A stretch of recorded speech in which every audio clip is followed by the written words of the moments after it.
الحمد لله نحمده ونستعينه ونستغفره ونؤمن به ونتوكل عليه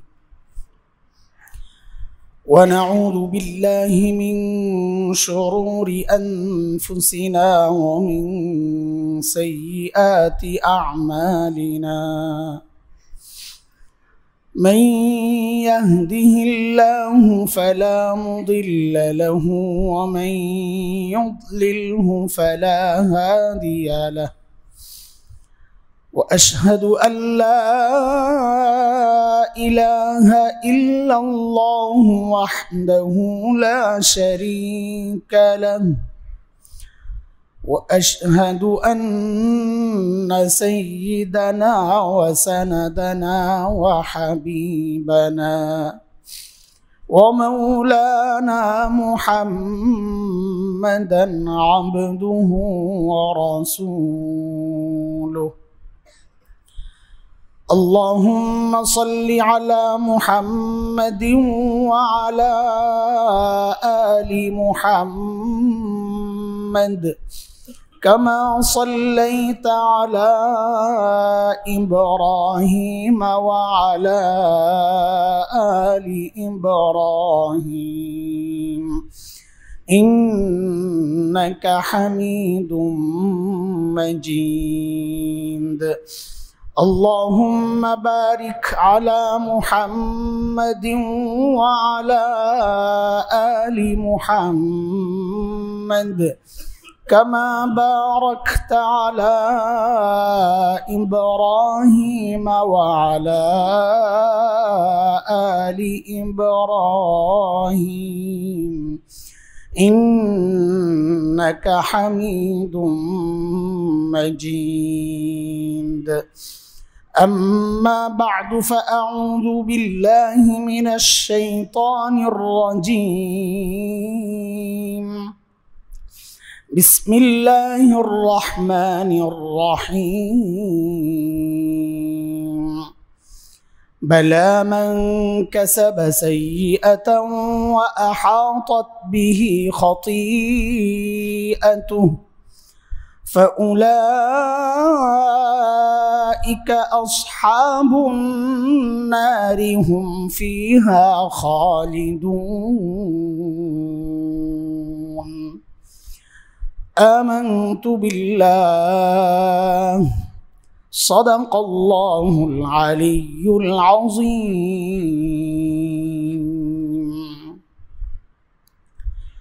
محترم حاضرين আল্লাহ সুবহানাহু ওয়া তাআলার শুরুতেই শুকরিয়া আদায় করি যে মালিক আবারও আমাদেরকে মসজিদে জুমার নামাজ আদায়ের জন্য এনেছেন। দ্বীনের মহব্বতের কারণে একটু আগে আসার তৌফিক দিয়েছেন, কিছু কথা শোনা বলা এই সুযোগ করে দিয়েছেন আমাদেরকে, আলহামদুলিল্লাহ। গত 2 জুমায় 3 জুমা আমরা নফস সম্পর্কে শুনেছি, কথা বলেছি। শেষ দিকের আলোচনাগুলো ছিল নফসে লাওয়ামাকে কিভাবে নফসে মুতমাইন্না করা যায়। যেই নফসে মুতমাইন্না সেই সৌভাগ্যবান নফস যাকে আল্লাহ তাআলা মৃত্যুর সময় খুব আদর করে ডেকে নিজের কাছে ডেকে নেবেন জান্নাতে দেওয়ার জন্যে। তো সে আলোচনায় আমরা কিছু বিষয় আলোচনা করেছি। 4টা বিষয় আলোচনা এসেছিল যে আমলগুলো আমাকে মুতমাইন্না হতে সাহায্য করবে। এক হচ্ছে বেশি বেশি জিকির করা, ফিকির করা, আল্লাহর নিয়ামত, আল্লাহর সিফাত, আল্লাহর আযাব গজব নিজেকে নিয়ে, মৃত্যুর পরের জিন্দিগি নিয়ে ফিকির করা, সুন্নতের জিন্দিগি এবং আহলুল্লাহদের সোহবত, আল্লাহ ওয়ালাদের সোহবত, এই কটা বিষয়ের আলোচনা হয়েছে আমাদের। আজকেও একটা ওই জাতীয় বিষয় নিয়ে কথা বলতে চাচ্ছি। একটা আয়াত পড়ছি, সে আয়াত হচ্ছে সূরা বাকারা 81 নম্বর আয়াত। এই আয়াতের প্রসঙ্গে যাওয়ার আগে আরেকটা আয়াত একটু শুনি আমরা। আল্লাহ বলেন, ইন্নামা ইউরিদুল্লাহু আন ইউসিবাহুম বিবাদি যুনুবিহিম। আল্লাহর ইচ্ছা, আল্লাহর মর্জি হচ্ছে আল্লাহ কিছু গুনার জন্য আমাকে আপনাকে ধরবেন। আল্লাহ বলেন ইন্নামা ইউরিদুল্লাহ আন ইউসিবাহুম বিবাদি যুনুবিহিম, সব গুনার জন্য না। আল্লাহ সব গুনার জন্য যদি পাকড়াও করতেন আমাদের উপায় ছিল না। এই কথাটা আমাদের জন্য ভয়েরও আবার খুশিরও। খুশির এই জন্যে যে আল্লাহ সব গুনার জন্য আমাকে ধরতেছেন না, এটা নিশ্চিত। আবার ভয়ের এই জন্যে কোন গুনার জন্য ধরে ফেলেন, এটাও তো একটা মুশকিল কথা। আর ধরলে তো শেষ। আমাদের মধ্যে একটা কথা খুব ছড়ানো, আল্লাহ ছাড় দেন ছেড়ে দেন না। আমি এই কথায় বিশ্বাস করি না। আমি বিশ্বাস করি আল্লাহ ছাড়ও দেন, ওয়া আফুয়ান কাসীর। আল্লাহ বলেছেন আল্লাহ অনেক ছাড় দেন। আল্লাহ নিজে বলতেছেন বিবাদি যুনুবিহিম, কিছু গুনার জন্য আমি ধরি, তার মানে বাকিগুলো আল্লাহ ছেড়েও দেন। দুনিয়ার মানুষই তখন বলে আমার অমুকে, আমার নেতা, আমার নেত্রী ছাড় দেন ছেড়ে দেন না। তো দুনিয়ার মানুষের সাথে আল্লাহর কি পার্থক্য? দুনিয়ার মানুষও ছাড় দেন, আমার আল্লাহ ছাড়ও দেন ছেড়েও দেন, কিছুর জন্যে ধরেন। সেই কিছু গুনাহ কি, যে গুনার জন্য আল্লাহ ধরেন? আল্লাহ বলছেন আমি ধরব বিবাদি যুনুবিহিম, বান্দার কিছু গুনার জন্য আমি তাকে পাকড়াও করব। ওই কিছু গুনার আলোচনায় আমি যে আয়াতটা সূরা বাকারার পড়েছি শুরুতে, সেখানে আসছে কোন ধরনের গুনার জন্য আল্লাহ বান্দাকে পাকড়াও করবে। তো আল্লাহ বলেন বালা মান কাসাবা সাইয়্যাহ, বান্দা গুনাহ কামায়, এক পর্যায়ে সে গুনার মধ্যে এমনভাবে ঢুকে যায় ওয়া আহাতাত বিহি খাতিআতুহু, ওই গুনাহ তাকে চারদিক থেকে ঘিরে নেয়, মানে গুনায় আসক্ত হয়ে যায় সে। গুনাহ কাউকে ঘিরে নেয় এমন যদি হয়, তো আল্লাহ বলতেছেন ফাউলাইকা আসহাবুন নার, এরাই হচ্ছে জাহান্নামী। এরপরে আল্লাহ তাআলা আরেকটু কঠিন করতেছেন, হুম ফিহা খালিদুন, সেই জাহান্নামে তারা চিরকাল থাকবে। এখানে অনেকগুলো বিষয় চলে আসছে। ওই গুনার কারণে জাহান্নামে যাবে এবং চিরকাল থাকবে। চিরকাল আমরা জানি শুধু জাহান্নামে থাকবে শুধু কাফেররা, ইমানদার চিরকাল জাহান্নামে থাকবে না। তার যতটুকু শাস্তি ভোগ করার সে ভোগ করে আবার জান্নাতে চলে আসবে। তাইলে কিছু গুনাহ এমনও হয় যে গুনাহগুলো জাহান্নামে যাওয়ার কারণ, এটা এক। আবার কিছু গুনাহ এমনও হয় যে ওই গুনাহগুলো করতে করতে সে এমন একটা পর্যায়ে চলে যায় যে সে বেঈমান হয়ে যায়, তখন ওই গুনাহগুলো তার চিরকাল জাহান্নামের কারণ হয়। এখন একটু চিন্তা করেন তো আপনারা, সেই গুনাহগুলো কি হইতে পারে যেই গুনায় আমাদেরকে চারদিক থেকে ঘিরে নেয়, ঘিরে আছে। আমি অনেক তালাশ করছি। এই জমানার জন্যে আমার কাছে মনে হয়েছে সেই গুনাহটা হচ্ছে ইন্টারনেটের গুনাহ। ইন্টারনেটের গুনাহ, যে গুনায় কম বেশ প্রায় সবাই আমরা ঘেরাও হয়ে গেছি, আসক্ত। বাংলাদেশে 11 কোটির উপর মানুষ ইন্টারনেট ব্যবহার করে, নেট ব্যবহার করে। তার মধ্যে 1.5 কোটির মতো মানুষ পর্নে আসক্ত। নাউযুবিল্লাহি মিন যালিক। কতটা ভয়ঙ্কর অবস্থা! হ্যাঁ, সেই 1.5 কোটি যদি আপনি চিন্তা করেন, শিশু আর বুড়া যদি বাদ দেন, 11.5 কোটি থেকে শিশু আর বুড়া যদি, এখন তো শিশুরাও নেট ইউজ করে বলে তাদের লেখাপড়ায় বলে লাগে, তো এদেরকে যদি বাদ দেন আর একদম বুড়াদেরকে যদি বাদ দেন, মাঝখানের যেই অংশটা যুবক শ্রেণী, তো সংখ্যাটা তো 3 ভাগের 1 ভাগে চলে আসে, বা অর্ধেকই ধরলাম। সেই অর্ধেকের মধ্যে যদি 1.5 কোটি যায়, তাহলে যুবকদের কত % পর্নোয় আসক্ত? লা হাওলা ওয়ালা কুওয়াতা ইল্লা বিল্লাহ।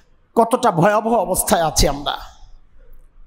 বাদ দিলাম পর্নো না, অন্য যারা নেট ব্যবহার করতেছি, এখানে কতজন আমরা আছি যে গুনাহমুক্ত? নেট ব্যবহার করে কিন্তু গুনাহ করে না, এটা কিভাবে সম্ভব বলেন? ঢুকছেন তো একটু নিউজ দেখার জন্যে, ঢুকছেন একটু তেলাওয়াত শোনার জন্যে, একটু বয়ান শোনার জন্যে, কিন্তু এখন তো এমন হয়ে গেছে যে না ঢুকলেও মাঝে মধ্যে অ্যাড চলে আসে। হ্যাঁ, আগে তো যারা চালাইতো ওরা যদি অ্যাড চাইতো ওদের আয় ব্যবসার জন্যে তাইলে আসতো। এখন কিছু কমন অ্যাড যেগুলা এরা যুক্ত না করলেও চলে আসে। আমাদের বয়ান দেয় আমাদের কিছু ভাই, জুমার বয়ান, তো ওরা নাকি মাঝে মধ্যে কমেন্ট করে কেউ কেউ যে ভাই আপনাদের অ্যাডগুলো বন্ধ করা যায় না। এটা হয়তো তিনি জানেন না যে অ্যাড এটা ইচ্ছায় যায় না। আমাদের এগুলার আয়ের জায়েজ না জায়েজ পরে দরকারও নাই, এমনি চলে আসে। এর মধ্যে আগাইতে থাকলে আরেকটা বয়ান আগাই দেখি মাঝখানে তো ওরা আরেকটা ঢুকাইয়া দেয়। বলার জন্যে বলছি, শুয়ে পড়ছি 11টায় অথবা 10টায়, টার্গেট 11টার মধ্যে ঘুমাবো, তো এখন কি করব, মোবাইলটা হাতে নিচ্ছি। বালামান কাসাবা সাইয়্যাহ, আয়াত মিলান, একটু একটু করে গুনাহ শুরু হয়েছে। এরপর আল্লাহ বলতেছেন ওয়া আহাতাত বিহি খাতিআতু, তার গুনাহ তাকে ঘিরে নিস। ওই 11টা থেকে আবার চলে গেছি 12টায়, আরেকটু ছিলাম তিলাওয়াতে, সেখান থেকে ঢুকলাম গজলে, গজল থেকে নারীর গজল, নারীর গজল থেকে নারীর গান, গান থেকে সিনেমা, সিনেমা থেকে এইবার ইউটিউব বন্ধ, ফেসবুক বন্ধ, এবার ডাইরেক্ট ঢুকে যাও। ফজর পর্যন্ত চলতেছে এইভাবে। ফজরের সময় হায় হায় আমার 7টায় অফিসে যেতে হবে, একটু ঘুমাই, গেল ফজর নামাজ শেষ। এভাবেই চলতেছে অধিকাংশের জিন্দেগি। অস্বীকার কেমনে করবেন? হ্যাঁ, আমাদের এক বুজুর্গ বলতেন, আরে ইন্টারনেট একসাথে না লেখা আলাদা লেখো, ওইটাই হলো বাস্তবতা। ইন্টারনেট, জালে ফাঁসো, জালে ঢুকো। এই সেলফোন, হযরত বলতেন যে সেলফোন না, এটা তো হেলফোন। এই ফোন আমাকে জাহান্নামী বানায় দেয়। আল্লাহ বলতেছেন ওয়া আহাতাত বিহি খাতিআতু। ও যুবক ভাই, আল্লাহর ওয়াস্তে নিয়ন্ত্রণ করেন, আল্লাহর ওয়াস্তে নিয়ন্ত্রণ করেন। এই মোবাইল নিয়ন্ত্রণ করতে না পারলে, নেটের এই আসক্তি নিয়ন্ত্রণ করতে না পারলে, হাজার ওয়াজ নসিহত কোনো কিছুই আমাকে গুনাহমুক্ত জীবন দিতে পারবে না, অসম্ভব। এটা আপনি গুনাহে ডুববেন আর বলবেন আমারে বাঁচান, এটা কিভাবে সম্ভব? এটা কিভাবে সম্ভব? আল্লাহ আল্লাহ আমাকে সহ সবাইকে এই আসক্তি থেকে হেফাজত করেন, আমিন। এক ভয়ঙ্কর অবস্থা চলতেছে এখন আমাদের এই সমাজ। আরে আমি তো ভুল বলছি, 1.5 কোটি 1.25 কোটি পর্ণ আসক্তি না, এটার সংখ্যা আরো অনেক বেশি। পর্ণ 1.25 কোটি হচ্ছে ওই যে পাবজি গেম খেলে ওই গেমের আসক্তি, পর্ণ না, পর্ণ আরো বেশি। সেটা পার্সেন্টেজটা বলতে আমার ইতস্ত লাগতেছে, সেটা নাকি 80-র কাছাকাছি %। নাউজুবিল্লাহ মিন যালিক। এবং এটা আমরা বিশ্বাস করব না কেন? গত বছর আগে আপনাদের মনে থাকার কথা, আমাদের এই যে রেসিডেন্সিয়াল মডেল কলেজ, আমাদের দেশের এলিট শ্রেণীর বাচ্চারাই তো পড়ে ওখানে নাকি। হঠাৎ কি নিউজ আসলো, বাচ্চারা বেঞ্চের মধ্যে মলমূত্র ত্যাগ করছে। কেন এটা? তো মানব জমিন রিপোর্ট করছিল, আমার মনে আছে 8-10 বছর আগের কথা সম্ভবত। কেন এটা? তল্লাশি শুরু হয়েছে, পরে দেখা গেল কি রিপোর্ট কি আসছে, বাচ্চারা টয়লেটে লম্বা সময় থাকে। আবাসিক ছেলে যারা, কেন থাকে? এখানে ছোট্ট ছোট্ট বাচ্চারা আছে, আমাদের বলতে ইতস্ত লাগে, কিন্তু বাবাদের সতর্কতা আমরা চাই, সেজন্য বলতেছি।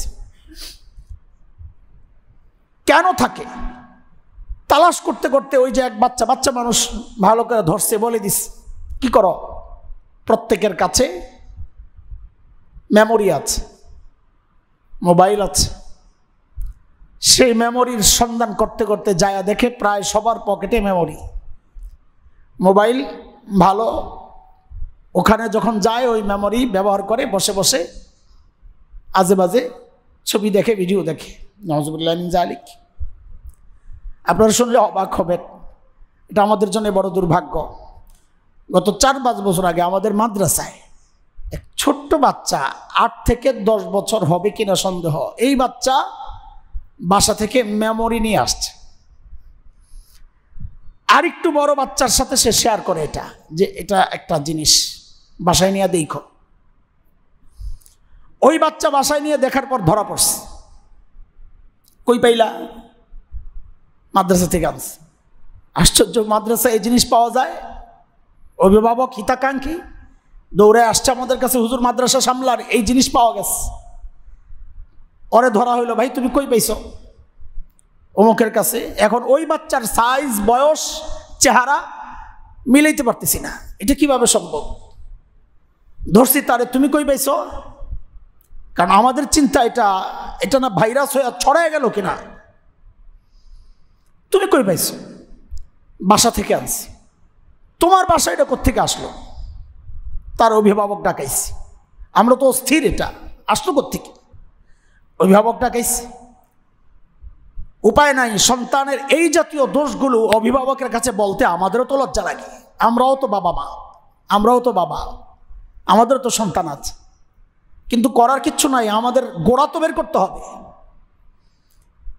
ওই বাচ্চাকে যখন তার বাবা ধরছে ভালো করে, কই পাইছো? তো বলে আমার ভাইয়া থেকে নিস। কোন ভাইয়া?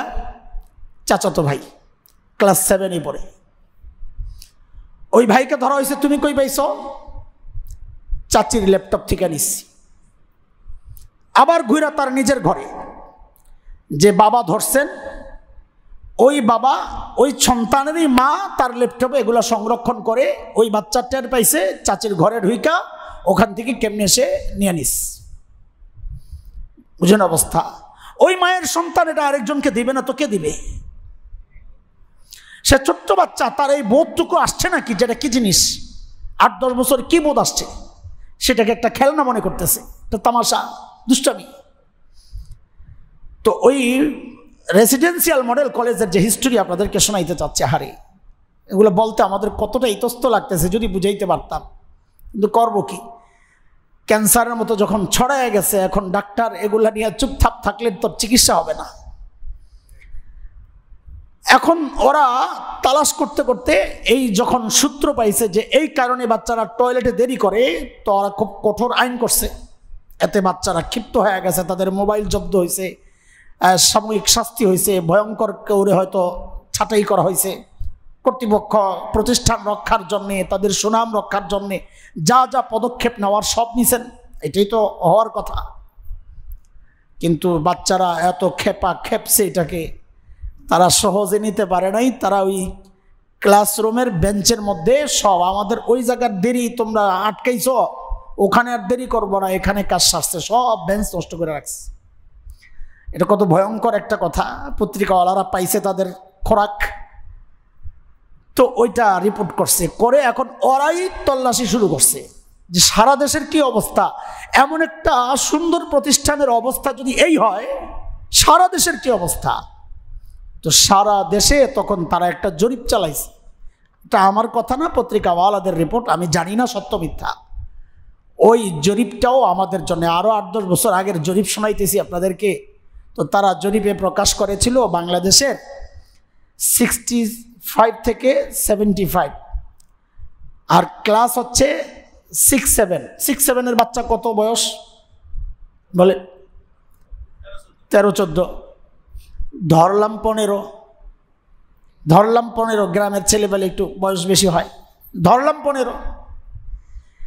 65 থেকে 75% বাচ্চা সরাসরি বন্ধুবান্ধব, বড় ভাই এদের মাধ্যমে অথবা নিজেই, আল্লাহ, এই পরিমাণ বাচ্চা পর্নে আসক্ত, যারা গোপনে নীল ছবি দেখে। নাউজুবিল্লাহ, নাউজুবিল্লাহ। কোথায় আছে চিন্তা করেন।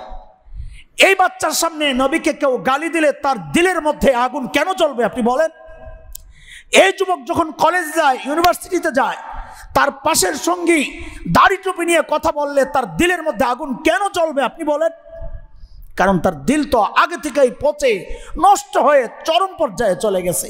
সে ইমানের কথা তো মুখে বলে, তার হৃদয়ে তো ইমানের সেই দরদ নাই, থাকবে কোত্থেকে? দিল তো নষ্ট হয়ে গেছে। হালত তো এখন এমন। এক সময় আমরা দেখছি ইসলামের বিরুদ্ধে কথা বললে ভাঙচুর হইতো, খুব আগুন জ্বালাও। এটা আমি বলি না, উৎসাহিত করছি না। বাবরি মসজিদে যখন সর্বপ্রথম হামলা হয়, পুরো ঢাকায় আগুন জ্বলছে, কিন্তু পরিবর্তনটা দেখেন, এখন ভেঙ্গে একদম শেষ করে মন্দির বানানো হয়েছে, কোনো আওয়াজ নাই। আমি আবারও বলছি, উৎসাহিত করছি না। একসময় শবে বরাতে আমাদের প্রত্যেকটা দোকান দোকানে মিলাদ হইত। ওই সময় আমরা দেখতাম হুজুরদের পকেটে এত বড় লিস্ট থাকতো, এরপরে কই যাবে, এরপরে কই যাবে, এরপরে কই যাবে। এক একজনের 25-30টা করে কন্ট্রাক্ট, 50টা। যিনি মেন থাকেন তার তো শতাধিক, তিনি লোক নিয়োগ করেন। এক সময় ছিল এমন, আলহামদুলিল্লাহ এখন আর এটা নাই। তো এখন আপনি বলবেন মানুষ বুঝে গেছে কোনটা বেদাত কোনটা সুন্নত। আমি বলি না না, এই কারণে মানুষ মিলাদ ছাড়ে নাই।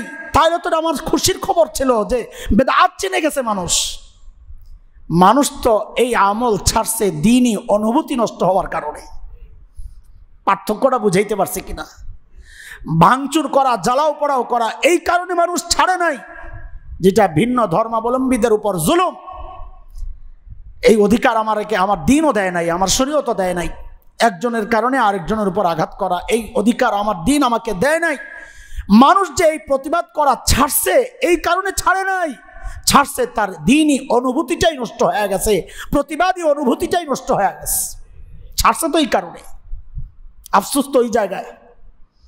তো বলেন ছাড়বে না কেন? তার দিলের হালত কি? এমন গুনার মধ্যে যে একদম ঢুকে যায়, ডুবে আছে। কোরআনের ভাষায় আহাতাত বিহি খাতিআতু, যে গুনাহ তাকে ঘিরে আছে,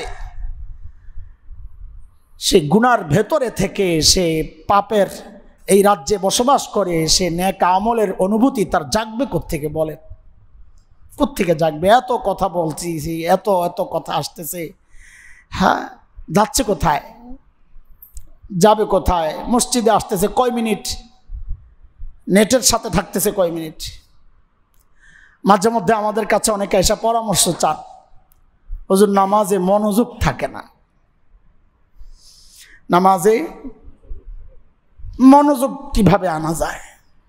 তো আমাদের বড়রা তো মনোযোগের জবাব দিছে না, আমল দিছে না। এখন আমি বলি এই আমলে কোনো ফায়দা নাই। কেন নাই? কারণ মানুষ অভ্যাসের গোলাম। মানুষ অভ্যাসের গোলাম। 5 ওয়াক্ত নামাজ পড়তে কয় ঘন্টা লাগে? বলে কয় ঘন্টা লাগে? সর্বোচ্চ 1 ঘন্টা। 5 ওয়াক্ত নামাজ পড়তে সর্বোচ্চ 1 ঘন্টা লাগে। মসজিদের আনুষ্ঠানিকতার কারণে একটু সময় হয়, দেরি লাগে, আজান হয়, অপেক্ষা হয়, তারপরে জামাত হয়। কিন্তু শুধু নামাজ পড়তে তো 1 ঘন্টার বেশি লাগে না। 24 ঘন্টার 1 ঘন্টা আপনি নামাজে, আর 23 ঘন্টা আপনি দুনিয়ায়। তো 23 ঘন্টা যেখানে বাহিরে বাহিরে মন, দেমাগ, দিল সব ঘুরতেছে, এই 1 ঘন্টায় মনোযোগ আসবে কোত্থেকে? আপনি আগে ওই 23 ঘন্টা ঠিক করেন, 1 ঘন্টা ঠিক করা লাগবে না। বাসের হেল্পারদের কথা বলি না মাঝে মধ্যে আপনাদেরকে? রাতে ঘুমায়ও মাঝে মধ্যে বউর উপর থাপ্পড় লাগায়, বলে ওস্তাদ বামে প্লাস্টিক। থাপ্পড় লাগাইতেছে কই? নিজের বউয়ের গায়ে। কারণ সারাদিন সে কাজ করছে ওইটাই, ওস্তাদ বামে প্লাস্টিক। এখন বায়ে যে বিবি, সেই খবর তো নাই, তার ঘুমের মধ্যে লাগাইতেছে বিবির থাপ্পড়, ওস্তাদ বামে প্লাস্টিক। মানুষ তো অভ্যাসের গোলাম। তো বলতেছি ইন্টারনেটের সাথে আমি 24 ঘন্টার 23 ঘন্টায় আছি, তো 1-1.5 ঘন্টায় মসজিদে আল্লাহ ওয়ালাদের সোহবতে যায়া আমার দিল পাল্টাবে কিভাবে সম্ভব? এটা বাঁচার উপায় একটাই, আসক্তি কমাইতে হবে, ব্যবহার কমাইতে হবে। জরুরত ছাড়া ঢুকা যাবে না দোস্ত। কারণ ঢুকছেন তো ফার্স্টেন, এটা নিশ্চিত। ঢুকছেন তো ফার্স্টেন, এমন কোনো অ্যাপস নাই যে আপনি ঢুকবেন আপনাকে শুধুই দ্বীনি প্রোগ্রাম আপনাকে দিবে আর কিচ্ছু দিবে না। আমি জানি না এমন কিছু আছে কিনা, আমি জানি না, আমার জানা নেই। জন্য কিছুই আসবে না, আপনি চাইলেও আসবে না, আপনি সার্চ করলেও আসবে না। আমার জানা নাই। আল্লাহ তাআলা আবারও বলি, আমাকে সহ সবাইকে এই ভয়ঙ্কর গুনাহ থেকে, গুনাহে ডুবে যাওয়া থেকে, ঘেরাও হওয়া থেকে আল্লাহ আমাদেরকে হেফাজত করেন। কারণ এটাই ওই গুনাহ যেই গুনাহ সম্পর্কে আল্লাহ বলেছেন আইয়ুসিবাহুম বিবাদি যুনুবিহিম, কিছু গুনার জন্য আল্লাহ পাকড়াও করতে চান। সেই কিছু গুনাহ হলো এটা যেই গুনায় আমরা ঘেরাও হয়ে গেছি।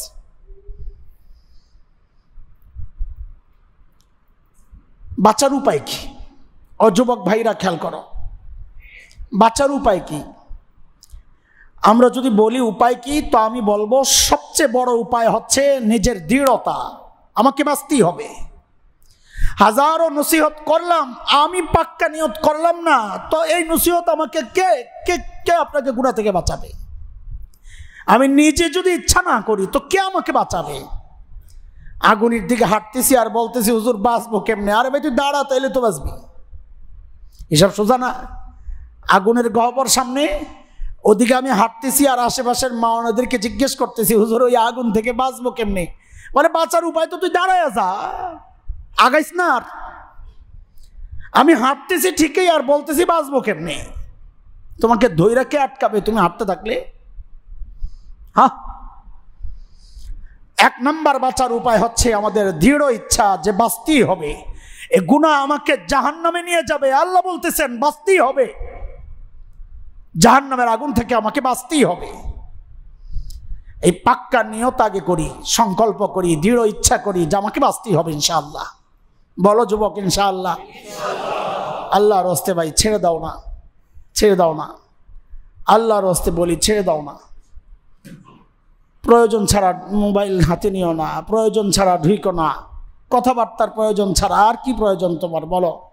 ইন্টারনেটে দিন চর্চারও দরকার নাই তোমার। তুমি আল্লাহওয়ালাদের বই পড়ো, কিতাব পড়ো, নেটে ঢুকার দরকার কি? দিন শেখার জন্যই তো ঢুকো। আমাদের মতো দিনদার, যে আমাদের যে দিনদার ছেলেরা আছে আমি তাদেরকেই বলছি, তুমি তো নেটে ঢুকো দিন শেখার জন্য, একটু বয়ান শোনার জন্য। দরকার নাই, দরকার নাই, দরকার নাই বয়ান শোনার জন্যও ঢুকার। তুমি বয়ানের বই পড়ো না, সরাসরি যায় বয়ান শোনো না। যদি আসক্তি তুমি নিজেকে নিয়ন্ত্রণ করতে না পারো, আমাদের বড়দের কথা, এই সেলফোন নিয়ন্ত্রণ যদি কেউ করতে না পারে তার জন্য এটা ব্যবহার করা জায়েজই নাই। কেউ যদি মনে করে আমি নিয়ন্ত্রণ করতে পারছি না, তোমার জন্য ফোন ব্যবহার করা জায়েজই নাই। টাচ মোবাইল ব্যবহার করা তার জন্যে জায়েজ নাই, কারণ সে নিজেকে নিয়ন্ত্রণে রাখতে পারে না। তো বলেন আমাদের এক নম্বর আমল কি? দৃঢ় ইচ্ছা, নিজের দৃঢ়তা, সংকল্প যে আমাকে বাঁচতে হবে ইনশাআল্লাহ। 2 নম্বর, অপরাধটা তো ভয়ঙ্কর, যে অপরাধের কারণে আল্লাহ আযাব দিবেন। অপরাধটা খুব ছোট, স্বাভাবিক না ভয়ঙ্কর? অপরাধ যেহেতু ভয়ঙ্কর, তো অপরাধ যত বড় আমার জন্যে বাঁচার উপায়টাও সেই রকম বড়ই হওয়া দরকার। সবচেয়ে বড় বাঁচার উপায় তো এটা যে আল্লাহ যদি আমারে বাঁচায়া দেন, আল্লাহ যদি নিজে আমাকে বাঁচায়া দেন। এর জন্যে নবী আলাইহিস সালাম আমাদেরকে দোয়া শিখাইছেন যে গুনাহ থেকে বাঁচতে, নেক আমলে উপর থাকতে আল্লাহর কাছে দোয়া করো। প্রত্যেক ফরজ নামাজের পর নবী আলাইহিস সালাম দোয়া শিখাইছেন। কি দোয়া? আল্লাহুম্মা আনতাস সালাম ওয়া মিনকাস সালাম তাবারাকতা ইয়া যাল জালালি ওয়াল ইকরাম লা ইলাহা ইল্লাল্লাহু ওয়াহদাহু লা শারীকা লা লাহুন নি'মা ওয়া লাহুল ফাদল ওয়া লাহুস সানাউল হাসান লা ইলাহা ইল্লাল্লাহু মুখলিসিনা লাহুদ-দ্বীন ওয়ালাউ কারিহাল কাফিরুন আল্লাহুম্মা লা মানি'a লিমা আ'তাইত ওয়া লা মু'তিয়া লিমা মানা'ত ওয়া লা ইয়ানফা'ু যাল জাদ্দি মিনকাল জাদ। আমি তো সবটা পারি না, আমি বলতে আপনাদের অনেকের কথা বলতেছি, কিন্তু আমাদের যেই অংশটুকু দরকার এটা অন্তত শিখে নেব। সেটা হচ্ছে আল্লাহুম্মা আইন্নি আলা যিকরিকা ওয়া শুকরিক ওয়া হুসনি ইবাদাতিক। বলেন আমার সাথে, আল্লাহুম্মা আইন্নি আলা যিকরিক ওয়া শুকরিক ওয়া হুসনি ইবাদাতিক। আল্লাহ আপনার জিকির, আপনার শুকরের তৌফিক আমাকে দান করেন। আল্লাহ সুন্দর ইবাদতের তৌফিক আমাকে দান করেন। হ্যাঁ, গুনাহমুক্ত জীবন দেন। আল্লাহর কাছে চাইবেন এটা, ও আল্লাহ আমাকে বাঁচান, আমি ফেসে গেছি, আল্লাহ আমি নিজেকে নিয়ন্ত্রণ করতে পারছি না, আপনার রহমত আমার ভরসা, ও আল্লাহ আপনি আমাকে বাঁচান, ও আল্লাহ আপনি আমাকে বাঁচান, ও আল্লাহ আপনি আমাকে বাঁচান। প্রতি নামাজের পর আল্লাহর কাছে ওই দোয়া করেন, আল্লাহ আপনি আমাকে বাঁচান। আল্লাহর ওয়াদা আছে, আমরা বলেছি এর আগে, আল্লাহ মানুষকেও বাঁচান, সাধারণকেও বাঁচান, নবীদেরকেও বাঁচান। সাধারণ মানুষকে বাঁচানোকে বলে হেফাজত, নবীদেরকে বাঁচানোকে বলে ইসমত। আল্লাহ নবীদেরকেও বাঁচান গুনাহ থেকে, সাধারণ মানুষকেও বাঁচান। নবীদেরকে আল্লাহ এমনিই বাঁচান, নবুয়তের আগেও বাঁচাইছেন, নবুয়তের পরেও বাঁচাইছেন। সাধারণ মানুষ যদি বাঁচতে হয় আল্লাহর হেফাজতে, তাকে মুজাহাদা করতে হবে, প্রচেষ্টা করতে হবে, তাইলে আল্লাহ বাঁচাবেন। সেই প্রচেষ্টার একটা হচ্ছে আল্লাহর কাছে দোয়া করা। করবো না ইনশাআল্লাহ? কয়টা গেল বলে? হ্যাঁ, মনে থাকবে না ইনশাআল্লাহ? 1 নম্বর, নিজের দৃঢ় ইচ্ছা যে আমাকে বাঁচতে হবে ইনশাআল্লাহ, আমি করব না, আমি এই নেটের গুনায় ফাঁসবো না, আমি ইন্টারনেটের গুনায় ফাঁসবো না। হ্যাঁ, এটা একটা বড় ভাইরাস, এটা ধীরে ধীরে, বিশেষ করে চোখ তো এক ভয়ঙ্কর। নেটে তো আসলে তাকাই কি দিয়া, কান দিয়া যতটুকু আমার আসর হয়, প্রভাব পড়ে, চোখ দিয়ে বেশি পড়ে। কারণ নবী আলাইহিস সালাম বলেছেন, এই চোখকে দেখাইয়া কি বলছেন নবী আলাইহিস সালাম, যে আন-নজর এটা হচ্ছে ইবলিসের বিষাক্ত তীর। হ্যাঁ, সাহমুন মাসমুমুন মিন সিহামি ইবলিস, নবী আলাইহিস সালাম বলেছেন নজর হচ্ছে ইবলিসের কি তীর? বলেন, বিষাক্ত তীর। বিষাক্ত কেন? হ্যাঁ, এটাই বুঝার জিনিস। এমনি তীর যদি আঘাত করে তো ক্ষত হবে, রক্ত পড়বে, ওষুধ লাগাবেন, ভালো হবে। আর বিষ মাখা তীর যদি আঘাত করে, রক্ত যেহেতু দৌড়ায়, ওই রক্তের সাথে রগে রগে ওই বিষটা সারা শরীরে ছড়ায় যায়, তখন আর ওই উপরে ঘায়ের মধ্যে কোনো ওষুধ লাগাইলে কাজ হয় না। নবী আলাইহিস সালাম বলেন, চোখ হচ্ছে বিষাক্ত তীর শয়তানের। মানে কি? মানে হচ্ছে এই চোখ যখন গুনাহ করে, যেন শয়তান তার বিষাক্ত তীর দিয়া শরীরের মধ্যে আঘাত করেছে, এখন শরীরের প্রত্যেকটা অঙ্গ গুনাহ করার জন্য জেগে ওঠে। তখন কান গুনাহ করতে চায়, তখন জবান গুনাহ করতে চায়, তখন হাত গুনাহ করতে চায়, তখন বিশেষ অঙ্গ গুনাহ করতে চায়। চোখ এমন এক জায়গা, এটা যদি গুনায় আক্রান্ত হয়ে যায়, তখন নবী আলাইহিস সালামের বক্তব্যের অর্থ হচ্ছে সারা শরীরের মধ্যে গুনাহ করার ইচ্ছা জাগে যায়, কারণ বিষ ছড়ায় গেছে। এই বিষাক্ত গুনাহ থেকে বাঁচার জন্যে আমাকে নিজেকে আগে নিয়ন্ত্রণ করা লাগবে। পাক্কা নিয়ত করবেন। এর জন্য আমাদের বড়রা বলেন, এশার নামাজ জামাতে পড়ো, ফজরের নামাজ জামাতে পড়ো, এই 2 নামাজ জামাতে পড়ার পাক্কা নিয়ত করো, তো ইনশাআল্লাহ রাতটা নিয়ন্ত্রিত হওয়ার।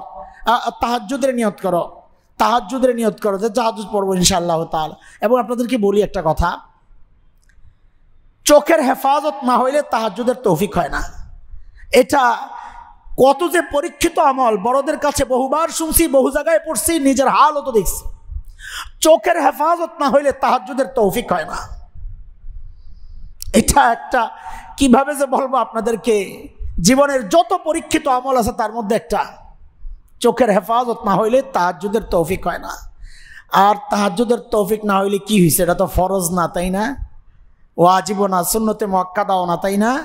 কিন্তু আমাদের বড়দের কথা, যে ব্যক্তি তাহাজ্জুদ থেকে বঞ্চিত হয়েছে, বুঝতে হবে আল্লাহ তার উপর কতটা নারাজ, যে আল্লাহর সবচেয়ে প্রিয় টাইম, ওই টাইমে আল্লাহ তাকে দূরে সরাইয়া রাখছেন।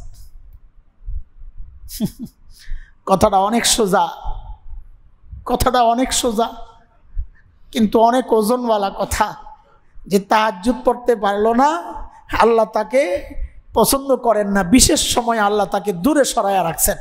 যখন আল্লাহ বান্দাদেরকে কাছে ডাকেন, তখন তাকে দূরে সরাইয়া রাখছেন, তুই ঘুমায়া থাক, তুই আমার বিশেষ কেউ না যে বিশেষ সময়ে তুই আমার কাছে আসতে হবে, যা। লা হাওলা ওয়ালা কুওয়াতা ইল্লা বিল্লাহ, লা হাওলা ওয়ালা কুওয়াতা ইল্লা বিল্লাহিল আলিয়্যিল আযীম। 1 নম্বর দৃঢ় ইচ্ছা, 2 দোয়া, আল্লাহর কাছে দোয়া করবো ইনশাআল্লাহ। 3 নম্বরটা আমরা প্রায় বলি, এটাকে হালকাভাবে নিয়েন না, সেটা হচ্ছে আল্লাহ ওয়ালাদের সোহবত ছাড়াও এটা কঠিন হয়ে যায়। এই ফিতনায় জড়ায়া যাওয়া, এটা আল্লাহ ওয়ালাদের সোহবত ছাড়া এটা বাঁচা বড় কঠিন। এজন্য বলি, যেভাবেই হোক কোনো আল্লাহওয়ালার সাথে সম্পর্ক রাখেন, নিয়মিত দরবার করো, দরবার বলতে কারো কাছে আর কি আসা যাওয়া করা, অথবা আল্লাহওয়ালাদের কিতাবগুলো বেশি বেশি পড়া, এটাও সম্পর্কের একটা, হ্যাঁ, আল্লাহওয়ালাদের সাথে সম্পর্কের এটা একটা মাধ্যম। তাদের কিতাবগুলো বেশি বেশি পড়া, সুযোগ পাইলেই তাদের মজলিসে যাওয়া। বিশ্বাস করেন, অন্তত দেখবেন ওই দিনটাও আপনি গুনাহমুক্ত থাকবেন যেদিন গেছেন। আপনি পরীক্ষা করে দেখেন না সোহবতের যে কি দাম। হযরত একজন তাবিঈ ছিলেন বিখ্যাত, আইয়ুব আস-সাখতিয়ানী রাহমাতুল্লাহি আলাইহি। তিনি যুবকদের জন্য বলেছেন একটা কথা, মিন সাআদাহ, যুবকদের জন্য একটা সৌভাগ্যের আলামত এটা, মিন সাআদাতিল হাদাস। তিনি বলেছেন আইয়ুওয়াফিকাহুল্লাহু লিআলিমিন মিন আহলি সুন্নাহ, একটা যুবকের জন্য একটা সৌভাগ্যের বিষয় হচ্ছে যে আল্লাহ তাআলা তাকে আহলুস সুন্নাহ ওয়াল জামাতের অনুসারী মানে হক্কানি কোন আলেমের সোহবত দান করছেন। যুবকদের জন্য এটা সবচেয়ে বড় সৌভাগ্যের কথা যে তাকে আল্লাহ কোন হক্কানি আলেমের সোহবত দান করছেন। এখন আপনি মনে মনে বলবেন, হুজুর হক্কানি কই পাবো? নবী আলাইহিস সালাম জবাবও দিয়ে দিয়েছেন, হক্কানি কই পাইবেন, কেমনে বুঝবেন? বলে হক্কানি বুঝবো কেমনে, যাবো কার কাছে? ভাই, মানুষ ভুল ত্রুটির ঊর্ধ্বে না, এটা আগে মাথায় ঢুকান। কারো কোনো সমস্যা দেখলেই ভাইবেন না লোকটা শেষ। কে জানে সে যেই গুনাহ করছে তার চেয়ে আরো বেশি সে উপরে উঠে গেছে ওই গুনার জন্য আল্লাহর কাছে তওবা করে। আপনি কি জানেন সে গুনাহ করছে? হয়তো পারে শয়তানের ধোঁকা পড়া, নফসের ধোঁকায় সে গুনাহ করছে, কিন্তু সে তওবা এমন তওবা করছে যে তওবার কারণে গুনাহ না করার আগে যেই অবস্থায় ছিল তার চেয়ে আরো বহু উপরে সে উঠে গেছে তওবার কারণে। আপনি কি জানেন? এই জন্যে কারো অল্প দোষ ত্রুটি শুই নাই তার কাছে যাওয়া থেকে নিজেকে বঞ্চিত করবেন না, যাবেন। তো হযরত ইবনে আব্বাস রাদিয়াল্লাহু তাআলা আনহুর বর্ণনা আসছে, কিলা ইয়া রাসূলুল্লাহ আইয়ু জুলাসাইনা খায়রা, ইয়া রাসূলুল্লাহ কোন মজলিস, কার মজলিস উত্তম আমি কেমনে বুঝবো, মানে কে ভালো আল্লাহ ওয়ালা আমি কেমনে বুঝবো? তো নবী আলাইহিস সালাম তিনটা আলামত বলেছেন। কয়টা? এক, মান যাক্কারাকুমুল্লাহু রুয়াতুহু, যাকে দেখলে তোমার আল্লাহর কথা মনে পড়ে। যাকে দেখলেই, এমন বহু আল্লাহওয়ালা আছে যাকে দেখলেই আল্লাহর কথা মনে পড়ে, এক। দুই,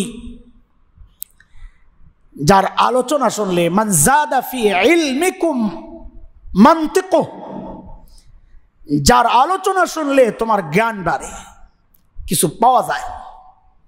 যার কথা শুনলে কিছু পাওয়া যায়, জ্ঞান বাড়ে। তিন, প্রথমটা কি বলছি, যাকে দেখলে আল্লাহ মনে হয়, আল্লাহকে স্মরণ হয়, যার কথা শুনলে নিজের জ্ঞান বাড়ে। তিন, মান যাক্কারাকুম বিল আখিরাতি আমালু, যার আমল দেখে তোমার আখিরাতের কথা মনে পড়ে। যার আমল দেখলে আখিরাতের কথা মনে পড়ে, যার কথা শুনলে ইলম বাড়ে, যাকে দেখলে আল্লাহর কথা মনে পড়ে, সে হচ্ছে হক্কানি বুজুর্গ। যাও তার কাছে, বুজুর্গের এমন অভাব নাই, যান আপনারা তালাশ করেন। আরে না পাইলে অন্তত আমাদেরকে জিজ্ঞেস করেন, আমরা বলে দিই অমুকের কাছে যাইয়া দেখেন, তাও তো বলেন না। যান, আপনি 100তে 100 পাওয়ার আশা করেন না, এটা আগে মাথায় রাখেন, সেই যোগ না এটা। আপনি যদি এখন সাহাবীদের নমুনা চান, আপনি নিজে তাবিঈদের নমুনা হইছে। আপনি এখন নবীর নমুনা চান, আপনি আবু বকর রাদিয়াল্লাহু আনহুর নমুনা হইছে। আপনি নিজের অবস্থাটা একটু চিন্তা কইরা বুজুর্গ খোঁজেন, তো দেখবেন বুজুর্গ পাওয়া যাবে। আপনি নিজে হচ্ছেন শয়তানের হেডকোয়ার্টার আর খুঁজবেন আবু বকর, এটা কিভাবে সম্ভব? হ্যাঁ, আল্লাহ যার জন্য যেমন মিলান রে ভাই, এখন যা আছে তা নিয়েই চলতে হবে, যা আছে তাই নিয়েই চলতে হবে। আমি যেমন, যোগ যেমন আমি তেমন, সেই যোগের বুজুর্গ তেমনই হবে, এটি তো স্বাভাবিক। আমরা আমাদের মাদ্রাসায় বাচ্চাদেরকে বলি, ভাই আমরা দেখছি, আমি যে ওস্তাদের কাছে ছিলাম, আমরা দেখছি ওস্তাদকে কোনোদিন তাহাজ্জুদ মিস হইতে আমি দেখি নাই। অসুস্থ, চরম অসুস্থ, ঠিকই তাহাজ্জুদের সময় বুড়া উঠে গেছেন, আমাদেরকেও জাগাইয়া দিছেন, আর ঘুমানোর সুযোগ নাই, হুজুর নামাজ পড়তেছেন, কাঁদতেছেন, আমরা পাশে থেকে ঘুমাই কেমনে? তো বলি, আমরা তো আমাদের ওস্তাদদেরকে দেখছি তাহাজ্জুদ ছাড়েন না। যুগ পাল্টাইছে, তোমরা তোমাদের ওস্তাদদেরকে দেখতেছো জামাত ছাড়ে না, মসজিদে জামাতে যায়, নামাজ পড়ে নিয়মিত। আবার তোমাদের শাগরেদরা তোমাদেরকে দেখবে যে জামাত ছাড়ে কিন্তু নামাজ ছাড়ে না। আবার তোমরা যখন পড়াবা তোমাদের শাগরেদরা দেখবে হ্যাঁ পরবর্তীতে ঈমান আছে নামাজ ছাড়ে। হ্যাঁ আস্তে আস্তে তো এইভাবে শেষ হবে না। তা আমি যেই জমানায় আছি আমার বুজুর্গ তো ওই জমানার বুজুর্গ, আমি তাকে সাহাবী যুগের বুজুর্গ হিসাবে কেন কল্পনা করি? ঝামেলাটা তো বাদ ওই জায়গায়। বলে ইমাম সাহেবের এই সমস্যা, ভাই মুক্তাদি তোমার কি অবস্থা? যাই হোক, এগুলা আমি একা সবার বিরুদ্ধে বলতেছি তো এটা আমার জন্য তো মুশকিল, সবাই খেপে গেলে মুশকিল হয়ে যাবে না। আপনারা ঠিক আছেন, সবাই ভালো মানুষ, আরও ভালো হওয়া দরকার। সোহবত বড় দামি জিনিস।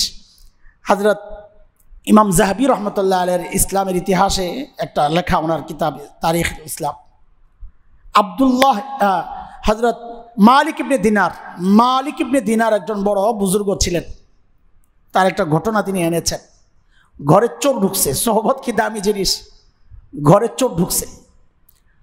তো ওনারা ছিলেন আল্লাহ ওয়ালা, দুনিয়া বিমুখ, ঘরে তো কিচ্ছু নাই। চোর যে নিবেটা কি, নাই তো কিছু। তো মালিক ইবনে দিনার তো টের পাইছেন যে ঘরে চোর ঢুকছে, কিন্তু নিশ্চিন্তায় ঘুমাই রয়েছেন, নাই কিছু নিবি কি। তো চোর যখন ব্যর্থ হয়ে ফেরত যাচ্ছে, তো মালিক ইবনে দিনার ডাক দিয়া বলতেছে, দুনিয়ার কিছু তো নিতে পারলা না, আখিরাতের কিছু কি নিয়ে যাবা না খালি হাতে যাবা? সুবহানাল্লাহ। বলার সাথে সাথে চোর দাঁড়ায় গেছে, বলে তো দেন কিছু আখিরাতের। তো উজু করে আসো। তো অজু করছে, একসাথে তাহাজ্জুদ পড়ছেন, ফজরের নামাজে একসাথে মসজিদে নিয়ে গেছে। এখন যেহেতু এলাকার পরিচিত চোর, তো সবাই কানাঘুষা শুরু করছে, হুজুর এই চোর কোত্থেকে নিয়ে এলো হজরের সময়।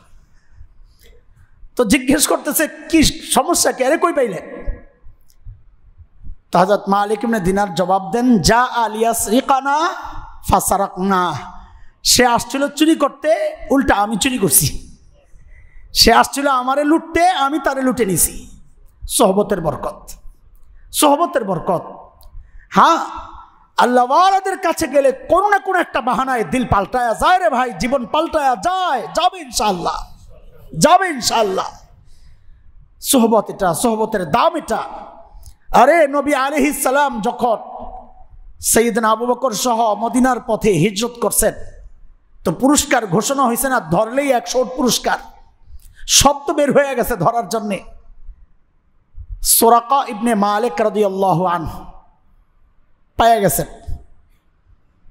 গেছেন।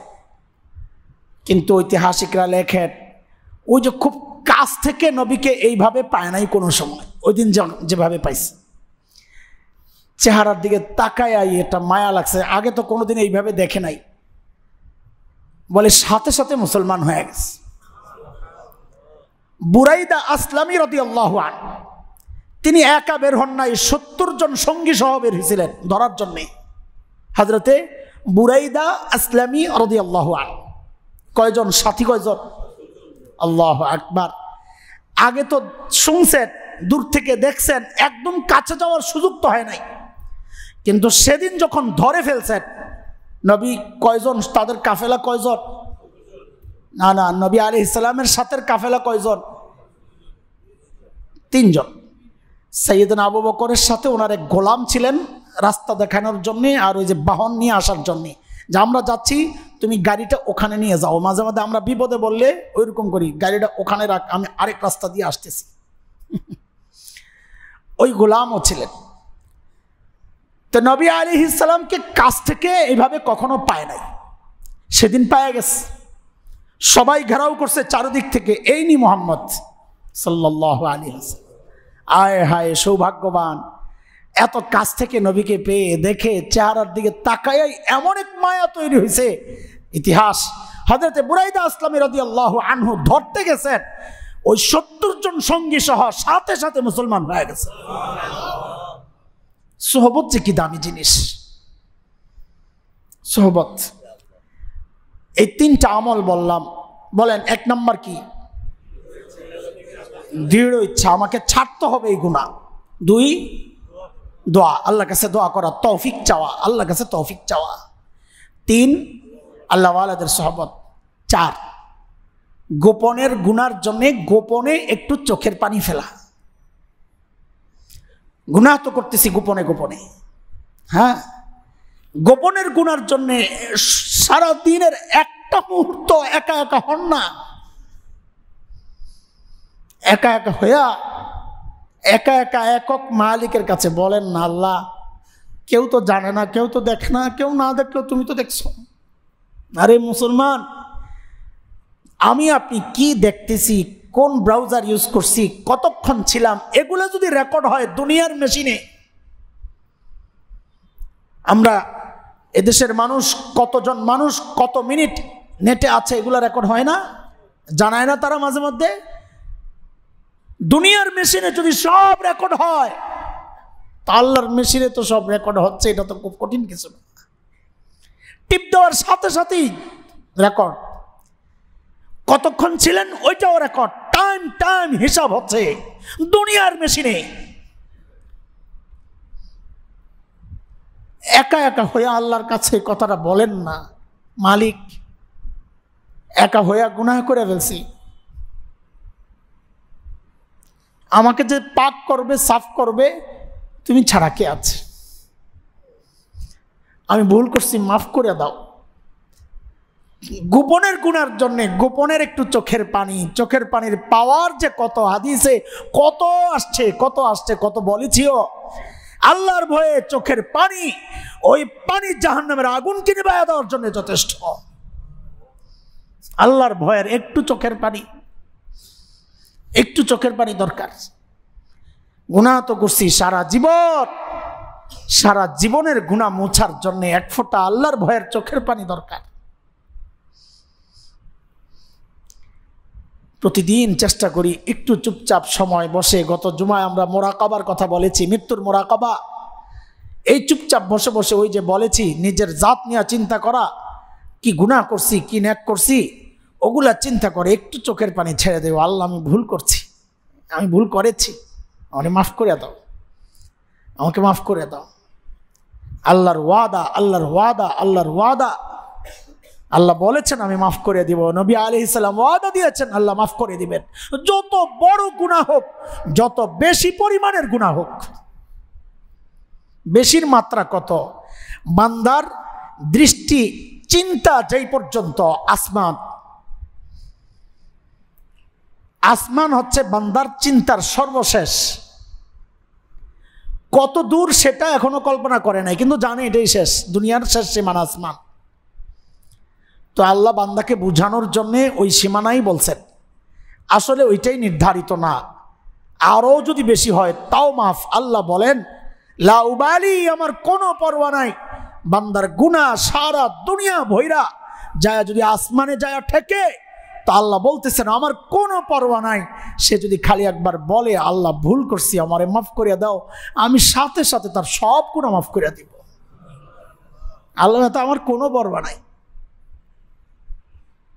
ও ভাই, ও যুবক, আমার কলিজার টুকরা সন্তানেরা, নফসের ধোকায় শয়তানের ধোকায় গুনাহ তো হয়ে গেছে, হয়তো হচ্ছে, কিন্তু সুযোগ যেহেতু আছে পরিষ্কার করার, কেন ওই গুনাহগুলা নিয়ে আমি ঘুমাইতে যাব বলেন না? বলো না রে বাপ, সুযোগ যেহেতু আছে পরিষ্কার করার, মুখ ধোয়ার সুযোগ আছে, আমি মুখ ধুইয়া ঘুমাইতে যাই। পানি লাগে, ডলতে হয়, ঘষতে হয়, কখনো সাবান লাগাইতে হয়, অথচ কলবটা পরিষ্কার করার জন্য এত কষ্টও লাগে না। একটু অনুশোচনা দরকার, একটু চোখের পানি দরকার।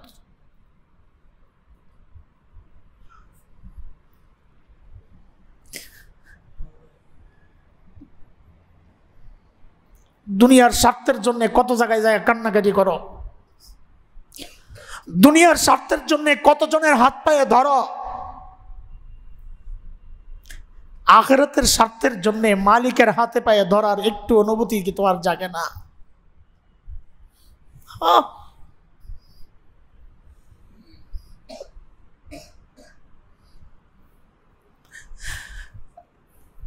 আল্লাহ, কান্নার অভ্যাস তৈরি করো।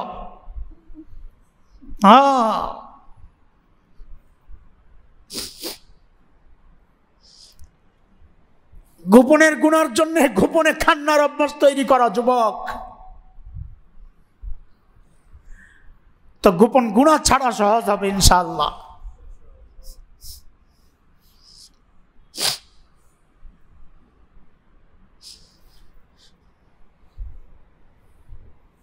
লা হাওলা ওয়ালা কুওয়াতা ইল্লা বিল্লাহ। লা হাওলা ওয়ালা কুওয়াতা। আস্তাগফিরুল্লাহ। আল্লাহ, তো বলেন এক নম্বর কি বলেছি? নিজের দৃঢ় ইচ্ছা আগে, যে আমি ছাড়বো ইনশাআল্লাহ, আমি গুনাহ করব না, আমি গুনায় ফাঁসবো না, আমি নেটের ফাঁসবো না। কারণ আল্লাহর ওয়াদা, আল্লাহ অনেক গুনাহ ছাড়লেও যে গুনাহ আমি ফেসে যাই, যে গুনাহ চারদিক থেকে আমাকে ঘিরে নেয়, আসক্তি আছে যে গুনায়, এই গুনাহ আল্লাহ ছাড়বেন না। ওয়ালাম ইউসিররু আলা মা ফাআলু, অন্যভাবে আল্লাহ বলেছেন বারবার যে গুনাহ করে না, এটা বারবার গুনাহ হচ্ছে। দেখেন আপনি খেয়াল করে, এটাই তো বারবার গুনাহ হচ্ছে আমাদের। তো দৃঢ় ইচ্ছা করা যে আমরা এই গুনাহ করবো না ইনশাআল্লাহ। 2, আল্লাহর কাছে সাহায্য চাওয়া, আল্লাহর সাহায্য চাওয়া, আল্লাহর নুসরত চাওয়া, আল্লাহর তৌফিক চাওয়া।